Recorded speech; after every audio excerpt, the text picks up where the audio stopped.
Hello everyone, பொட்டுக்கடலை பர்ஃபி எப்படி செய்கிறதுன்னு பார்க்கலாமா?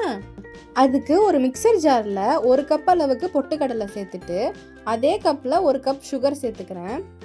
இப்போ அது கூட 2 ஏலக்காவையும் சேர்த்துட்டு நல்லா ஃபைன் பவுடராக அரைச்சி வச்சுக்கிறேன். இப்போ ஒரு பேனில் 2 ஸ்பூன் நெய் சேர்த்து நம்ம அரைச்ச கடலை பவுடரையும் சேர்த்து கைவிடாமல் மிக்ஸ் பண்ணிகிட்டே இருக்கணும். அடுப்பை சிம்மில் வச்சே கிண்டிட்டு இருக்கணும்.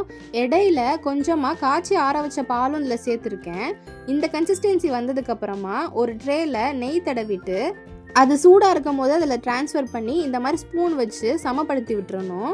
விட்டுட்டு ஓரளவுக்கு லைட்டாக ஆறுனதுக்கப்புறமா இந்த மாதிரி பீஸ் போட்டு வச்சிடலாம். ரொம்பவும் ஆறிடக்கூடாது. அதுக்கப்புறம் கம்ப்ளீட்டாக கூல் டவுன் ஆனதுக்கப்புறமா எடுத்து சர்வ் பண்ணிடலாம். அவ்வளோதாங்க, நல்லா டேஸ்டியான பொட்டுக்கடலை பர்ஃபி ரெடி.